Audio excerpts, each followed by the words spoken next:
Allora, ci troviamo in Piazza della Repubblica qui a Portogruaro con Lorenzo Tumino che è candidato sindaco per la lista Alternativa Libera. Allora, la prima domanda che le voglio fare è questa. Alternativa Libera non è una lista civica, ma fa riferimento a un movimento politico giovane, diciamo. Ci può spiegare brevemente? Sì, noi siamo i famosi usciti dal Movimento 5 Stelle, ci siamo trovati la base d'accordo con i deputati, d'accordo con molti amministratori che erano stati eletti con i 5 Stelle, per non disperdere il voto e perché non ci ritrovavamo più all'interno del movimento perché vengono a mancare le prerogative, i valori iniziali fondanti, abbiamo deciso di uscire. La base è uscita e i deputati hanno fondato Alternativa Libera, un nuovo gruppo parlamentare a cui si stanno settimanalmente aggregando sempre nuove realtà, nuovi deputati sono fuoriusciti dal movimento. Se Così lei è. dovesse diventare il nuovo sindaco di Portogruaro, lei sarebbe il primo amministratore locale di Alternativa Libera in Italia? Sono il primo candidato di Alternativa Libera, non solo amministratore, sono il primo candidato.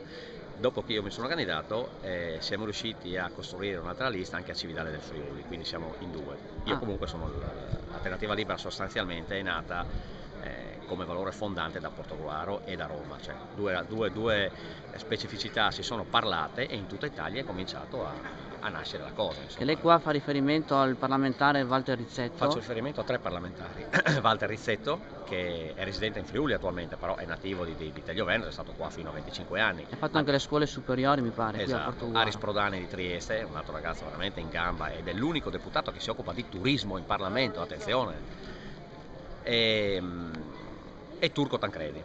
Mhm.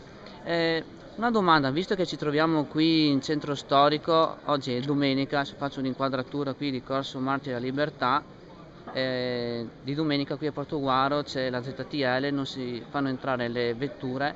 Volevo chiederle, lei come pensa di eh, rivitalizzare le attività commerciali nel centro storico? Di arredo urbano qua se ne è stato fatto, quindi io credo che, come ho sempre dichiarato, dobbiamo crescere in maniera omogenea tutto il territorio, comprese le frazioni. Non si può pensare che Portogruaro è solo il centro storico. Indubbiamente il 30% delle attività hanno chiuso, ma quando il comune mi dice che vuole dare vita al centro storico con l'arredo urbano, perché poi mi multa un negoziante che magari mette un arredo urbano a sue spese vicino a dei bidoni delle immondizie che sono orrendi rispetto a quello che è l'arredo urbano del centro storico. Ecco, allora partiamo da qua. La ZTL, chi dice chiudiamo e aboliamo la ZTL che darà vita? Allora, la ZTL è attiva solo la domenica. Non credo che sia quello il problema, visto che molte attività la domenica sono chiuse, quindi non è il problema della ZTL aperta o non aperta la domenica, quella è paggiana elettorale. Bisogna inizialmente cambiare proprio quella che è la viabilità del centro, perché siamo arrivati ad avere un'assurda viabilità con delle vie che si scontrano. Allora, io l'ho sempre dichiarato e c'è anche all'interno del programma, stop immediato all'opera Pio X, non è la priorità per Portogruaro. Ci sono oltre il 30% dei parcheggi vuoti a Portogruaro. Chiunque venga stamattina, anche se c'è la ZTL attiva e quindi c'è una minore disponibilità di parcheggi, no? Uno va all'esterno in una via a 10 metri da qui e trova posto. Allora ci sono delle priorità, la priorità è 1. Turismo, 2. Portare le frazioni allo stesso livello della città, bisogna investire nelle frazioni. Ho parlato più volte di aree camper che mancano, passano di qua migliaia di camper, non riusciamo a intercettare, dobbiamo intercettare denaro contante, il denaro contante è turismo, quindi promozione turistica, da lì non posso fare un passo indietro. Il parcheggio sotterraneo è attualmente inutile, nella zona più sbagliata geograficamente e idrogeologicamente, voglio dire è un costo attualmente non sostenibile. Oltretutto in quel progetto lì non c'è un tetto di spesa alle variazioni in corso d'opera. È il problema italiano, dal primo picchetto lì aumenterà.